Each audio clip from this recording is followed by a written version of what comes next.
House of the Dragon Season 3, Episode 3, let's go. Starts off with a show of strength from the Blacks. Daemon meets Ormond Hightower for a parley to discuss his intentions. Ormond's decision is really easy here. Even with 15,000 men and Prince Darren's small dragon, they're all ashen corpses against Daemon and his 3 full dragons. So he's proper fucked. Daemon orders them to march back to Old Town and disband, and he's also taken Prince Darren with him as a prisoner to keep the Hightowers in line. As we get further into the episode, this is a huge mistake on Daemon's end, but we'll get to that in a minute. We move to King's Landing, where we spend the rest of the episode with Rhaenyra dealing with all the joys of ruling. When Alicent crowned Aegon, the city wasn't at war, the people weren't starving, he had an established council, and even the Kingsguard that affected him were quickly replaced. Rhaenyra has basically taken over a shit show. The people have suffered due to her blockade, the treasury has been emptied and shipped away by Tywin Lannister, the old master of coin, just in case she took the throne. So she's broke. Her council consists of Lord Corlys, who has no fleet and no wealth anymore, Lady Massaria, the new mistress of whispers, who counsels her to help all the people in the city, and Daemon, who doesn't care about all the people in the city. So not a lot of help coming from her counselors. And if that wasn't enough, Aegon killed all the rat catchers after his son was murdered last season, so the Red Keep is completely infested with rats, and they seem to follow her wherever she goes.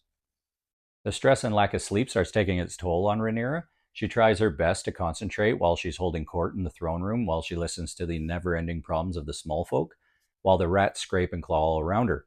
Then one of her subjects informs her that the nobles and merchants have hoarded all the food away for themselves while the people starve, which leads us to a very satisfying scene later on. She's also hallucinating and thinks she sees her dead son Jace in the hallway. This brings out her inner rage, and we're starting to see more hardened Rhaenyra, which makes me happy after the last episode, where my biggest complaint was them constantly portraying her character as very weak. This new version of her is more in line with the book. Now back to the nobles and the merchants. Rhaenyra invites them all to banquet, where they kiss her ass a bit and they pledge loyalty to her. She jokes with them at first, but then she serves them their first course, which is rats. I really like this scene. It makes a strong statement. She informs them that the gold cloaks are raiding their homes and taking a large portion of their food supplies to feed the people of the city as punishment for not sharing with the poor in their time of need. This accomplishes 2 things for her. It temporarily fixes the hunger problem in the city and wins the people to her side. But it also sends a strong message to the nobles. It's her way or the highway, and the Dragon Queen has teeth, which is great, and I'm happy to see it. We have a scene with her, Corlys, Alan, and Adam having dinner, where Corlys asks her to legitimize his bastard so he can name Alan his heir and have his bloodline continue. She doesn't say yes or no at the time, but makes it very clear when she unites Ulfhew and Adam later in the courtyard, when she calls him Sir Adam of Hull and not Velaryon. She also has a meeting with the High Septon that doesn't go her way, and he tells her he can't anoint her without proof of Aegon's body, which she doesn't have because he's alive wandering in the woods still.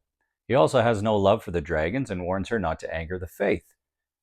Afterwards, her and Daemon discuss how best to move forward. Rhaenyra needs gold and tells Daemon to fly to the Vale and collect tribute from the Lady Arryn as punishment for not sending the swords that she promised during the war. He likes this request, but doesn't agree with her only focusing on rebuilding.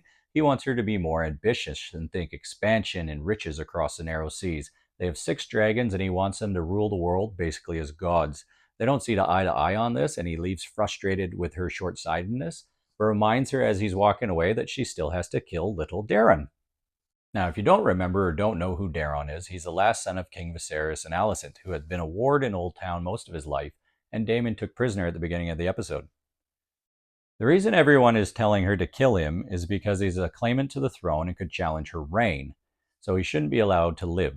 Now, she knows what needs to be done, but it's not sitting well with her with all the rest of the death that's been going on, and so she finds a compromise and decides to send him to the wall, stripping him of all titles and claim to the throne. She allows Alicent to see him one last time before he's sent away, and this is where we see the betrayal from the Hightowers. Alicent has no idea who this kid is, and turns out that Ormond has hid the real prince and swapped him for this imposter. Rhaenyra is pissed, and rightly so. Now, this is where Daemon messed up. And at first I didn't notice either, because you assume Daemon made Darren fly his dragon back with him, or the dragon keepers would have wrangled the dragon back to the Red Keep. We don't see this. In what world would Daemon take the child but leave the Hightowers with a dragon? So it doesn't make a lot of sense how he missed this. Then Rhaenyra makes her first real big mistake as queen. Corlys questions her why she didn't legitimize Adam, and to protect her own child's claim, she denies him this simple request. Now, the sea snake is livid. This man has lost his daughter, his son, his wife, his house, all his wealth, all in the name of the Dragon Queen and her family over the years. And now she spurns him and has lost one of her biggest allies and counselors. And he loudly announces publicly her children are all bastards.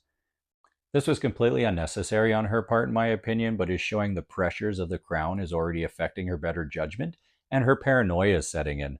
Her youngest son, already heir to the throne, so legitimizing his bastards as Valarians wouldn't really affect that. People would simply see it as her rewarding faithful service from a loyal supporter, and him just trying to keep his bloodline going. The episode ends with a dragon keeper arriving at the gates to tell her that Tumblestone has fallen to the Hightower army. So now, on top of everything else, she has to deal with that as well. I actually enjoy these episodes a lot more than the big battle episodes. I love dragons and bloodshed as much as anybody, but those aren't the reasons why I got hooked on the original series and I love Game of Thrones. I'd much rather watch well written scenes that have great character growth and fantastic acting, and I believe we got some of that in this week's episode.